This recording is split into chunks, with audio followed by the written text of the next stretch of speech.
Bueno, buenas tardes para todos. Mi nombre es Nicolás Rivas Cárdenas, estudiante de la Universidad Abierta de Distancia, que es la UNAD, y en este momento vengo a explicarles el ejercicio número 5, identificado con la cédula, que consta que soy Nicolás, y este es el ejercicio 5, estudiante 2 de la tarea 3, unidad 3 de Teorema de Conservación. Listo. En el cual nos preguntan, las primeras preguntas son tres. La primera es cuál es la diferencia entre los choques elásticos e inelásticos desde el punto de vista conceptual y matemático. Bueno, en esta pregunta tomamos en cuenta los ejercicios anteriores, que era el ejercicio 1 del simulador, que también era un video donde pues hacemos diferentes simulaciones por medio del simulador, que nos da como respuesta a esto. Entonces, ¿cuál es la diferencia entre los choques elásticos e inelásticos desde el punto de vista conceptual y matemático? Desde el punto de vista conceptual, podemos decir que cuando se presenta un choque elástico, en este caso podría ser una pelota que choca y rebota cada vez que pega con un objeto. En este caso de choque inelástico, podríamos colocar de ejemplo una roca que choca con otro objeto y no registra ningún tipo de rebote, sino que al contrario queda en reposo. Nos dicen que hagamos como la diferencia. Entonces, frente a este análisis concluimos que la diferencia de los choques elástico e inelástico es según el objeto que realice el choque, si este objeto es flexible o rígido. Listo. Entonces, la fórmula para hallar un choque inelástico es el vector de P igual a masa por velocidad.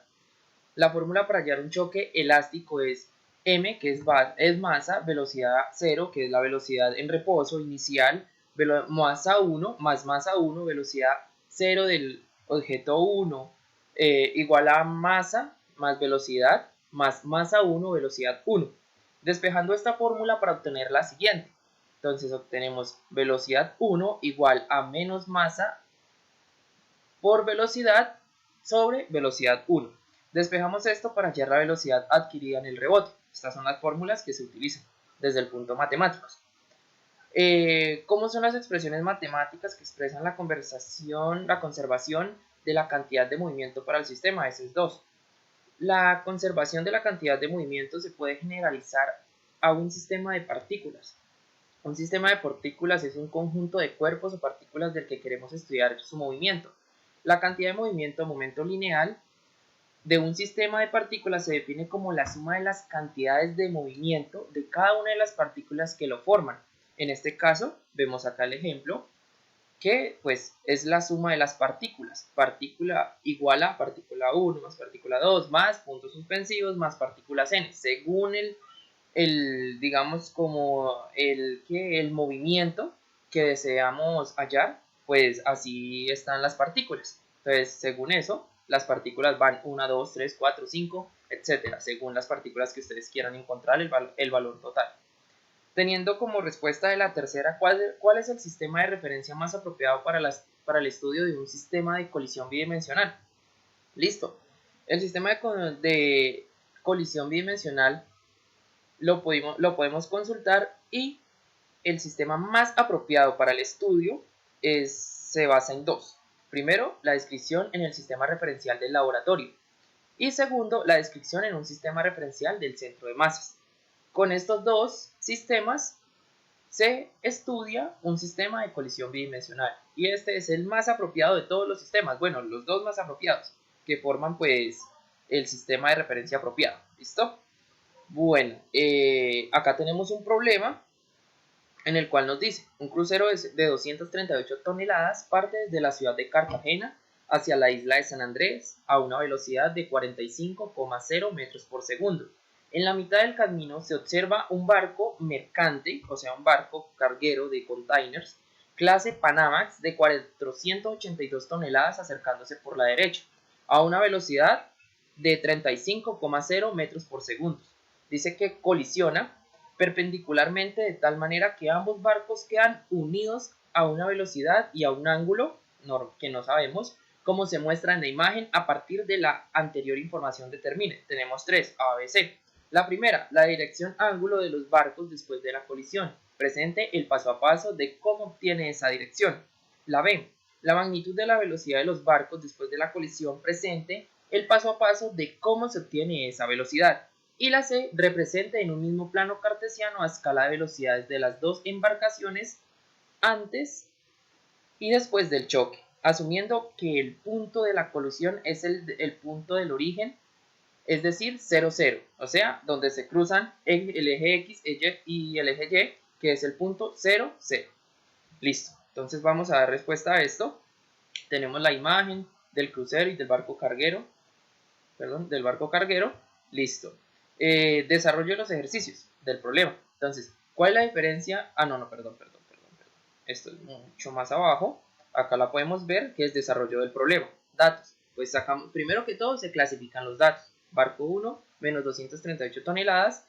Y acá quiero enfatizar en esto porque en esta parte dice que el valor del crucero, barco 1, barco 2, este no es el valor del crucero, este es el valor del barco carguero.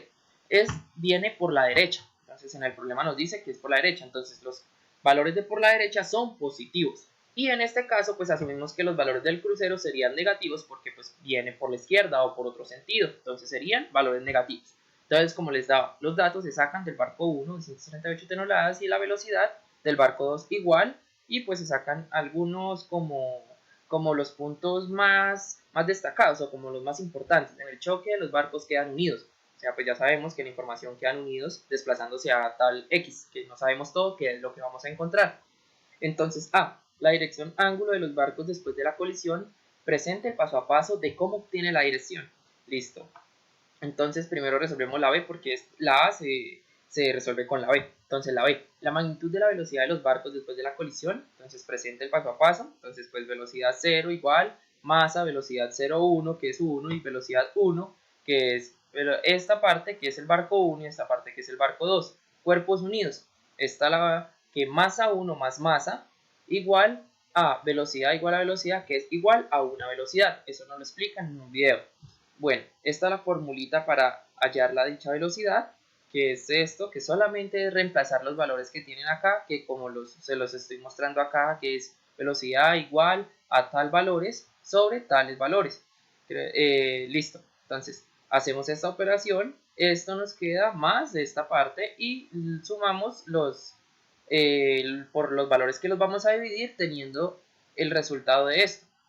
Luego, después de esto y esto, se pasan a dividir y concluimos que la velocidad final y la respuesta es vamos a ver acá, dice que la magnitud de la velocidad de los barcos después de la colisión. Entonces la magnitud de la velocidad de los barcos es esta y por tanto damos respuesta a la pregunta A, que la dirección de los barcos después de la colisión, ¿cuál es? Entonces, determinado todo el proceso de velocidad, podemos concluir que la dirección del barco, de los dos barcos después del choque, es hacia la derecha. ¿Por qué? Todos se preguntan por qué. Listo. Vamos a dar resultado acá.